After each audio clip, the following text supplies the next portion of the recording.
Perkenalkan, nama saya Evelyn. Hari ini saya akan menjelaskan sedikit tentang proyek yang sedang saya kerjakan sebagai bagian dari kelas Statistics for Business di Pacman. Judulnya adalah Gender Pay Gap Comparisons with Regression Analysis. Outline dari presentasi ini akan mencakup introduction, dataset, statistical test, regression model, conclusion and recommendation, dan reference.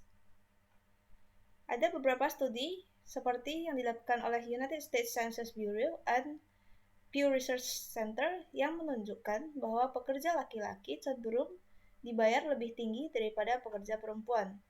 Ini adalah isu sosial yang penting, mengingat sekarang semakin banyak perempuan yang memutuskan untuk bekerja. Ada orang yang mengatakan bahwa ini adalah karena laki-laki cenderung memiliki pendidikan yang lebih tinggi atau memiliki experience kerja yang lebih baik dan bukan karena perbedaan gender. Oleh sebab itu, saat ini kita akan melakukan evaluasi untuk menentukan apakah variabel-variabel yang menyebabkan perbedaan dari gender pay gap ini. Dataset yang kita gunakan diambil dari Kaggle, dan data ini diambil dari beberapa sumber seperti survei, postingan dari website pekerjaan, dan juga resources lainnya yang available publicly. Data ini akan mencakup informasi seperti umur, gender, level edukasi, jumlah pengalaman kerja, dan gaji dari 6.704 pekerja. Setelah melakukan data cleaning, kita mendapatkan bahwa data ini mencakup 3.671 laki-laki dan 3.013 perempuan. Nah, mari kita visualisasi distribusi gaji antara laki-laki dan perempuan dengan mengambil 3.000 random sampel dari masing-masing gender. Dan ketika kita melihat dari histogram ini, bisa kita lihat bahwa area yang berwarna merah ini merepresentasikan perempuan cenderung memiliki distribusi yang lebih tinggi di rentang gaji yang lebih rendah. Misalnya, dengan rentang gaji di bawah 120.000, ada cenderung lebih banyak perempuan. Tetapi ketika rentang gajinya tinggi, seperti 130.000 ke atas, maka lebih dominan yang mendapatkan gaji tersebut adalah laki-laki. Nah, mari kita lakukan statistical test untuk mengevaluasi apakah rata-rata gaji dari laki-laki itu sama dengan perempuan. Nah, kita akan menggunakan two sample t-test dengan hipotesis yang seperti ini. Jadi, null hipotesisnya itu adalah bahwa gaji laki-laki itu sama dengan gaji perempuan, sedangkan alternatif hipotesisnya itu adalah bahwa gaji laki-laki dan perempuan itu tidak sama. Kita mulai dengan melakukan F-test, ini untuk mengevaluasi apakah variansinya itu sama. Kemudian dari hasil ini kita dapat melakukan two sample t-test. Nah, dari two sample t-test ini, kita mendapatkan bahwa p-value-nya itu ternyata lebih kecil dari 0,05. Oleh sebab itu, kita bisa mereject null hypothesis dan mengatakan bahwa sebenarnya rata-rata gaji dari laki-laki itu tidak sama dengan gaji perempuan.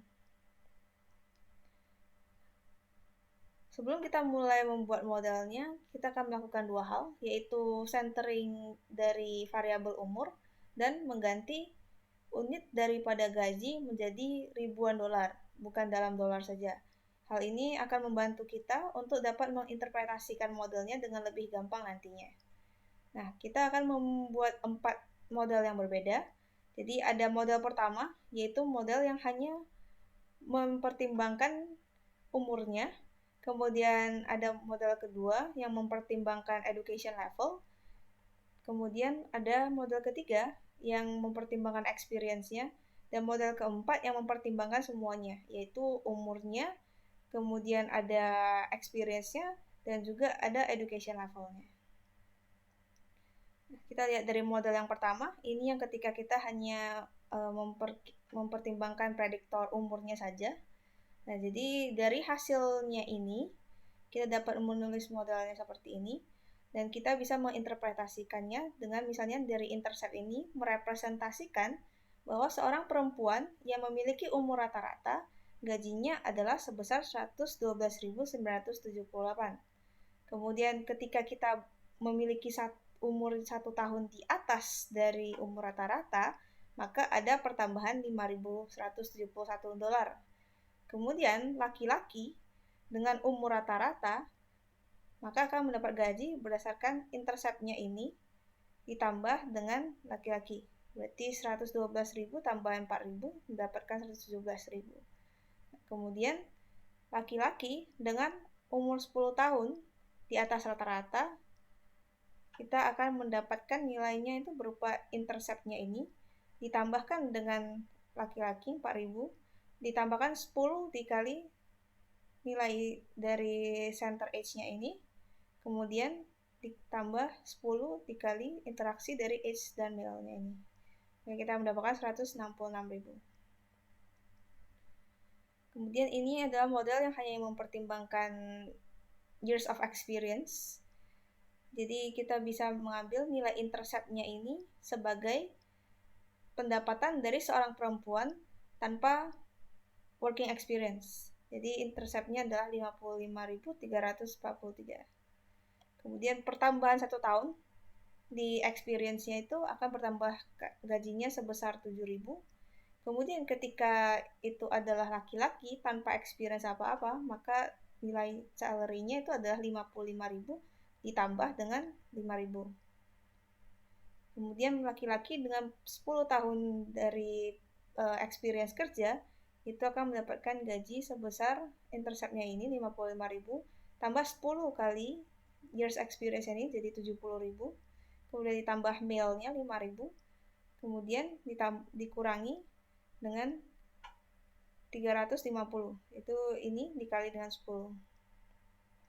Kita mendapatkan gajinya sebesar 131.000. Nah, kemudian ini adalah model yang hanya mempertimbangkan education level. Dengan melihat dari koefisiennya ini, maka kita bisa mendapatkan gaji dari seorang perempuan dengan edukasi high school yang adalah reference kategorinya itu adalah sekitar 30.756 dolar. Kemudian ketika kita mendapatkan perempuan yang memiliki edukasi di master, maka gajinya adalah sebesar 30.000 ditambah dengan 91.000. Sekarang kita mendapatkan 122.000. Nah, ketika kita melihatnya dari pekerja laki-laki, maka nilai yang tadi ini akan kita tambahkan dengan koefisien dari male sebesar 8.600 ditambah dengan interaksi dari master dengan male sebesar 8.700 dan mendapatkan sebenarnya 140.000.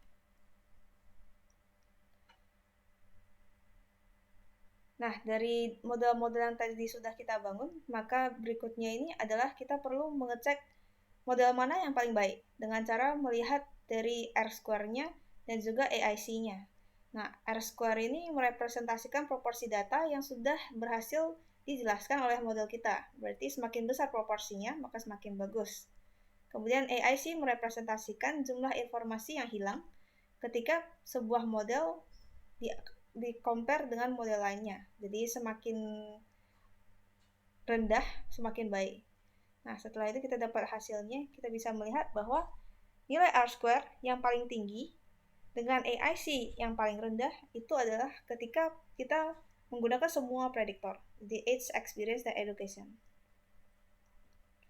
Nah, dari itu kita bisa melihat bahwa berdasarkan R-square dan AIC, model yang mengandung 3 variabel itu adalah yang paling baik.